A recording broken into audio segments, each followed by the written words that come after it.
Welcome back to the Dylan Shea channel. Today we're doing a round of 16 roundup.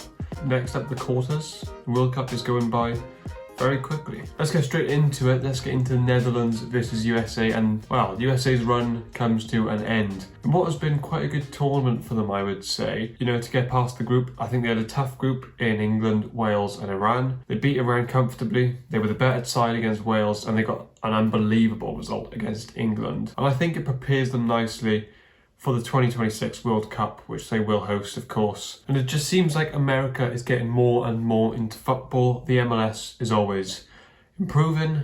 The actual national team now is solid, especially the midfield of McKennie, Tyler Adams and Yunus Musa, who I was very impressed with in this World Cup. I was impressed with the other two.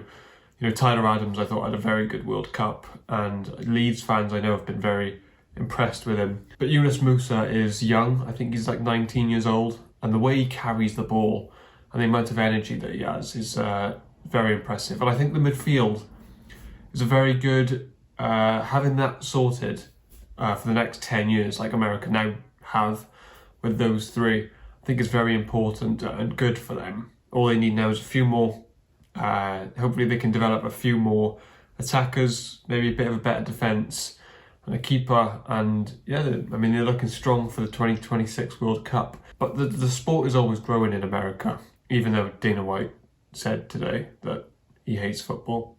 I still think the majority of Americans don't understand football, but I mean, you have like Speed, you know, the Dana White of soccer for America right now. If we look at the chance that America actually had in the first half, Christian Pulisic, now he is not the LeBron James of soccer, like some Americans do think, because if he was, he would have taken this chance. And I don't think people understand how much he actually panicked. Now, if you look at the touch, now he has enough time to put it onto his right foot. He does. There's a good yard between him and the centre-back, and what he doesn't do is let it run across his body. If you're going to let it run on your left foot, let it run across your body so you can hit it near post and to the opposite corner. He doesn't do that. He narrows the angle for himself and just kicks it straight at the keeper. It's a massive chance for Pulisic. But Netherlands, this was a very impressive performance from Netherlands. America, not an easy team to beat. England drew to them, and England have been one of the most impressive teams this tournament. The first goal, by the way, from Netherlands is like, I didn't realise in the moment how good this goal was. But when I watched it back, the build-up play, you know, from Timber, Van Dijk, the keeper, how good Frankie de Jong does in the goal. It's an amazing first goal from the Netherlands. But the fullbacks, I thought, were the most impressive thing for Netherlands on the day. Daley Blind is having a stormer of a tournament. Denzel Dumfries sort of arrived to the World Cup in this game. I've been impressed with him for Netherlands in previous tournaments. And in this game, good 2 assists and a goal.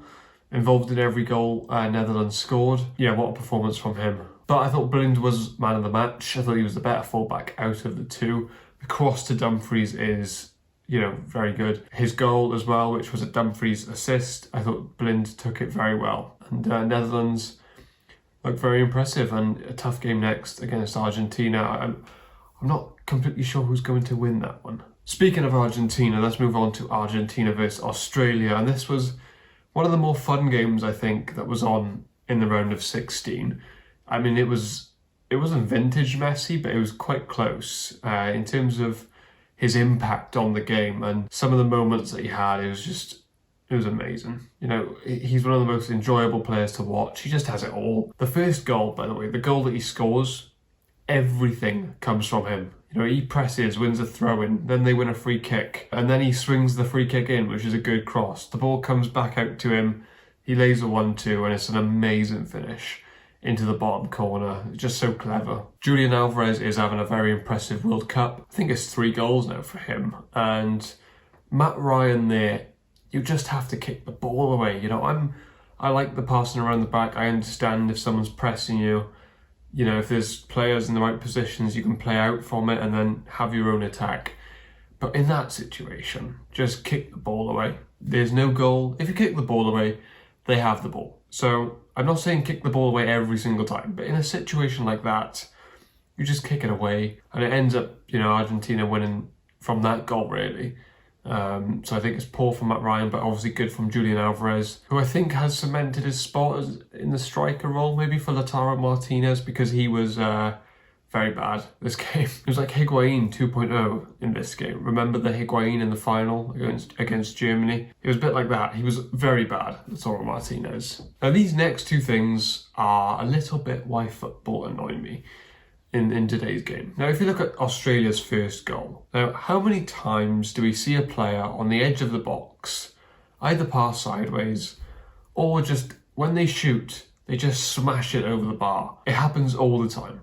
Now, this is proof. If you can just shoot and get it on target, which you're professional footballers, you should be able to do, look what can happen. You know, a goal comes from it. Okay, it's not the best goal, but it's a goal. And Australia are back in the game for the last 15 minutes. The second example is, I can't remember which player it is. I've tried to find out. I can't find it. But he just goes on a run. And we just do not see this in football enough anymore at all. It's so much passing. And it's all about, you know, passing patterns and trying to play out and play through teams. But the best way to score goals and taking players out of the game is by dribbling. You know, it will always be that way. Messi is the best player ever because he could dribble past players and take players out of the game. Not enough players try it. You know, if you know, you could argue Maradona and Messi are the two GOATs and they're the two best players at taking the ball past players as well. So why players don't take, you know, inspiration from that and try and do that more often, like we've seen from that Australia player in this game, and ended up with a one-on-one. It was just an amazing tackle from Lisandro Martinez. Look what happens. You know, you can take 4 players out of the game and end up with a shot on goal that was just about blocked. So, I mean, that was an amazing piece of play. I think Australia can be very proud. Their fans have been amazing this World Cup. Have you seen the videos of them celebrating in Australia? It's been impressive. And I just think overall they've been impressive as well. They knocked out, it's on my screen right here, I think, Tunisia and Denmark. That is it. They've knocked out Tunisia and Denmark, so they can be very proud of their effort. France versus Poland. Now, not really loads to say about this one, but Mbappe is the best player in the world. His just threat with his pace, and the fact that he's just more than that. The best footballer in the world will usually be someone with pace, or the best attacker is someone with pace. When you can combine the pace with quality and the finish from Mbappe, not the second one's good, obviously, but the first one does the keeper with the eyes, you know, pretends to as if he's going to curl it in and just smashes it with no backlift either into the top corner. Keeper cannot do anything about it. It's truly world class, that goal. I think he is the best in the world at the moment, probably. I think you have him, Haaland. I still think Messi's up there. Luka Modric. Yeah, Mbappe is really making a claim for that number 1 spot. I'd say he probably is the best in the world right now. Poland did have a moment, and this was a test for France because, okay, we know they're amazing going forward, but the defence stayed strong. It was a good save from Lloris, and then 2 blocks off the line from France. This isn't just a team that's good at attacking. This is a really well-balanced team. I thought Varane was really good in this game. Giroud, I mean, I don't understand it. In my head, when Spurs used to play Arsenal, I never used to fear Giroud, ever. Because I just thought, you're just an average striker. But then he's like France's top scorer ever, above Thierry Henry, who's probably the best player the Premier League's ever seen, apart from Cristiano Ronaldo. How? And you see like his finish into the ground is world class. He scores a bicy, which is very good, but it was just about offside. So I just find Giroud one of the weirdest players. I don't know how I rate him. I don't know if he's good. I don't know if he's just lucky. Is he just bad but a good finisher? Because if you were to show your kid a compilation of Giroud and they knew nothing about football, you could make a claim he's the best player ever. Let's talk about England versus Senegal. This was very impressive from England again. You know, they smashed the group stages like we thought they would. A draw to USA, but still came into this one. Senegal are the Africa Cup of Nations champions. This was never going to be an easy game. And England made It wasn't an easy game until like the 40th minute. Senegal defended well, Koulibaly was playing well, and I actually thought Ismail Assar was really threatening in this one. I mean, he did have that one chance, which is actually quite a difficult chance to be fair, to hit that in from that angle. He created another one for this striker, an amazing save from Pickford. Pickford is like, I think for Everton, he's sort of putting in his England form at Everton. He started to do that in the last few months. But for England, he's just a demon. The guy is insane. Jude Bellingham. He's 19. He's younger than me. Like, life is not fair. And he's like running a game. Like, he is completely running it in a World Cup round of 16 game against the champions of Africa. Some of the best players in the world. And, I mean, he's just making it look light work. The goal, the first goal where he just makes a run, great pass to Jordan Henderson. The second goal to Harry Kane is ridiculous. I mean, he's the one who makes the tackle, he intercepts it, and then runs past 4 players and then makes the correct pass. It's exactly what you want in a midfielder. And he's probably already a top 10 midfielder in the world at the age of 19. He could win a Ballon d'Or. He could. And the goal from Harry Kane is ridiculous. The finish, I think if that ball hits Mendy, by the way, I think he kills him, genuinely. The finish, he just smashes it. There was just no curl. You know, like how some players sort of do that curly thing? Like it goes like an outside curl into the bottom corner. No, Harry Kane didn't do that. Harry Kane just saw he was one-on-one and just hit it as hard as he can. And he now becomes, I think he's joint top scorer for England ever, alongside Rooney, just cementing himself as an England great. If he wins this World Cup with England, Harry Kane becomes the top scorer ever in this tournament. I mean, where does he rank in terms of England legends? Is he 1? Is he top 5, top 3? Let me know. Third goal, England, Foden to Saka. I mean, that's exciting, isn't it? If you're an England fan.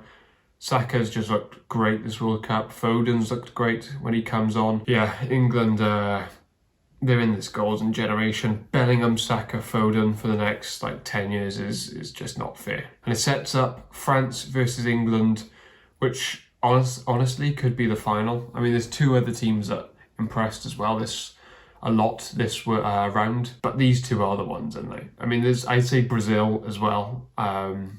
But these 2 for me are the 2 teams coming into this World Cup. It's a shame that one of them has to go out because I wish this was the final. Now let's go on to Japan.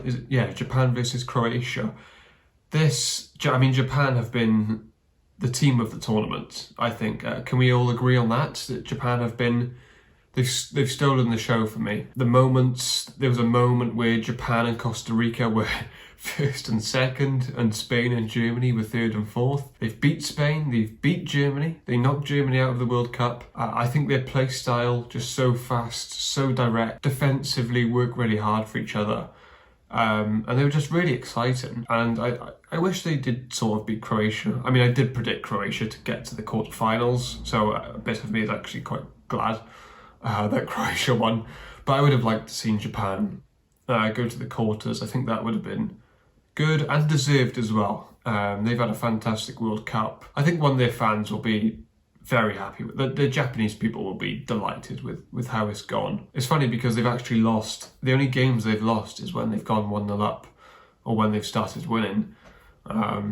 So yeah, in this game I thought some players that done well for Japan were Kamadu, I think is his name. Now, I don't know whether because just I'm a sucker for a long sleeve shirt and someone with a long sleeve I think plays better. I don't know. But yeah, he just seemed really calm on the ball, created good chances.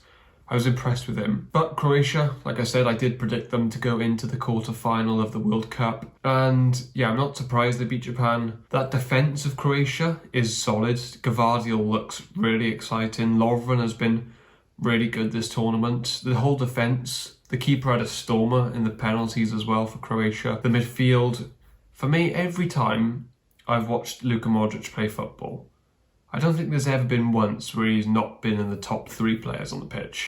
apart from this game. And he wasn't bad in this game either. He usually is just flawless. You know, when he gets the ball, time just really slows down. I think he's a top. I wouldn't be angry with someone, or I wouldn't completely disagree with someone if they said he's the best player in the world. The two midfielders alongside him as well they just know how to keep the ball. Kovacic and Brozovic. I think Brozovic has been very good this World Cup. Kovacic, I think, can play better than he has. And the front three, Petkovic, Kramaric, are useless, to be honest. They are not going to do much in the next round, those two. Sort of relying on Perisic a little bit, and I don't even rate Perisic that much, but he was my man of the match this game. His header was, well, it was world class, to be honest. Nothing more satisfying than a header, like someone makes a really long run for a header and then they just smash a header into the ground and into the goal. But his overall play, Perisic, I thought he looked really threatening in this one and worked really hard as well, as he always does. But Croatia, I think, are in trouble against Brazil in the next round. Let's go on to Brazil versus South Korea. Now, this is one of the best Brazil performances I've ever seen in my life. The first World Cup I can really remember, 2010. 2014, we know what happened there. 2018, they were okay, but lost to Belgium. This World Cup, they looked so good. The first goal, Rafinha? No, Rafinha. The goal, the footwork, how he got through there, I don't actually know. And then played a good ball to Vinicius. The finish is ridiculous. Vinicius Jr. is, I mean, we know the talent and the performances he's actually put in for the last year or two have been very good. He's always improving. For me, he's behind Haaland and Mbappe. He's like, I think him and Jude Bellingham are just behind those two. Yeah, I think he's a special player, Vinicius Jr. He actually has a Champions League, which is something the other three don't actually have. So, I mean, Vinicius Jr. is on for an incredible career. He played an amazing assist as well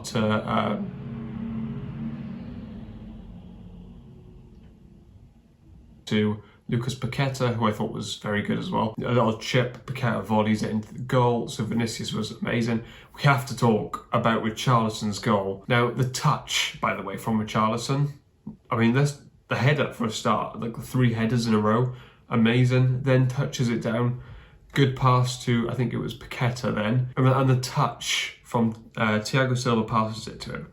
The touch is actually so perfect.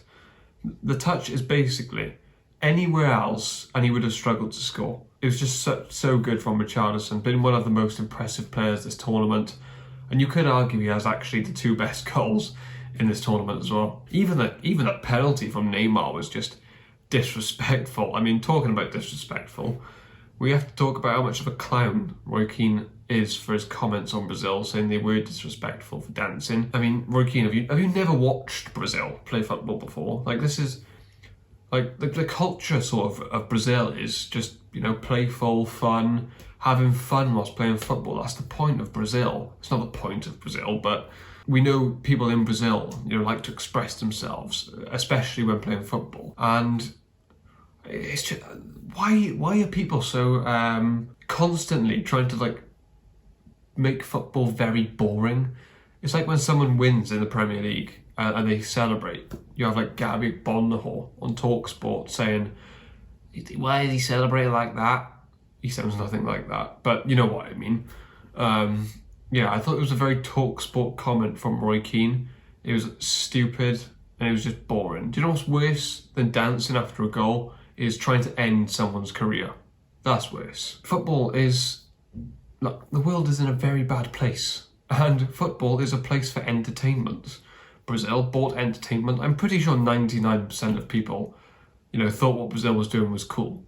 Like the vibes of it. Nah, Roy Keane though. Nah, just grumpy. You're in Qatar, mate. Yeah? Enjoy yourself a little bit. Have a smile. Quick word on South Korea though. I think they've been good this tournament. I like their football.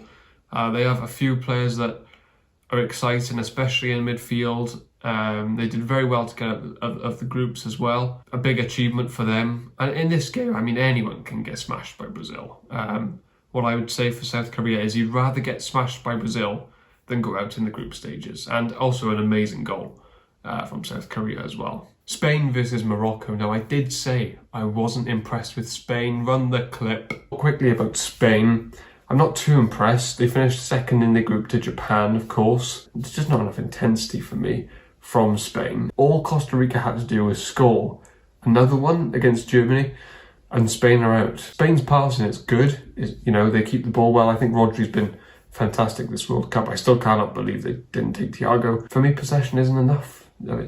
In football now, you have to have attacking intent, and it's exactly what Japan had. Spain didn't. I said Spain were talented and a good side. I just didn't feel they had enough game changers. I think Morata's a good striker. I think Pedri, Gavi, Busquets, Rodri are all good. I think Dani Olmo's a good player, but they're not game changers. I also think people do overrate Pedri and Gavi a little bit. I would say Pedri more. I've seen people say these two are the next Xavi and Iniesta. No, they're not, okay? I'd say they're good players. I think Pedri, when you look at someone like Bellingham, completely wipes Pedri, in my opinion. Like, there's not even a comparison. Pablo Sarabia loves hitting the post, doesn't he? A chance came to him, he hit the post. From the penalty, he hit the post. Morocco, monumental effort from Morocco. Top the group, by the way, with Croatia and Belgium, two very good teams. Don't think Belgium going out means they're not good. Belgium are good. Just Morocco put in a monumental effort in this World Cup, and I say did. I mean, they're still in it. Yeah, an amazing performance. We have to talk about Sofian Amrabat. The guy is a monster in that midfield. He could be elite. He genuinely could. Every time I've seen him play this World Cup, he's the best player on the pitch. He was the best in this game. He was ridiculous. Like, first of all, he's huge. Second of all, he's bold and has a beard. Just has a presence in midfield. On the ball, good. Off the ball, incredible. His tackling, covering for defenders. No, he's special. He is special. Hakimi with the biggest balls in this World Cup so far. Panenka in a penalty. I do love the social media reaction. People are complimenting him on social media. If he misses that, I mean, he is just... everyone's just calling him every single name under the sun. People are saying, is he overrated? And his career's done, pretty much. So, fair play to him. Portugal versus Switzerland. Now, I didn't actually watch this game properly. Missed quite a lot of it. Seen the goals, though. Didn't see this one coming. I did say in my last video, I see no chance of Portugal winning the World Cup. I still don't. But, I mean, that result has made me fear that prediction a little bit. Yeah, Bruno Fernandes is good. Gonzalo Ramos is... he's talented, isn't he? The finish for the first goal is, ridiculous.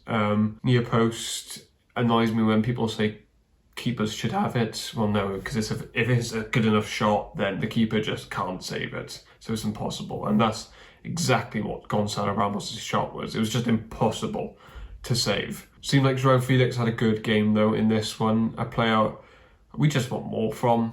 We know he has the talent, hasn't really delivered at Atletico Madrid. A move for him, I think, would be good. Maybe a Chelsea. I think a Chelsea would be good for João Felix. And Rafael Leao as well, someone I think Chelsea have also been interested in the past, or are now as well. Amazing goal from him. I haven't been super impressed with him this tournament. I think there's been times where he could have done a bit better, but he does have 2 goals. For Switzerland, I don't know what happened. I thought they were just a good team. Maybe lose this one 2-1, 3-1, but yeah, 6-1. Like, what? The quarterfinals have some very good fixtures coming out. For me, the ones I'm most interested in there is obviously England versus France and Netherlands versus Argentina, but they should all be good games. So yeah, looking forward to those. I want you to tell me in the comments which player has impressed you the most this World Cup. For me, is Sofian Amrabat. I'd say Richarlison maybe coming in at second. That's just off the top of my head. And let me know who you think is going to win the World Cup. If you have enjoyed this video, give it a like, subscribe if you are new, and thank you for watching.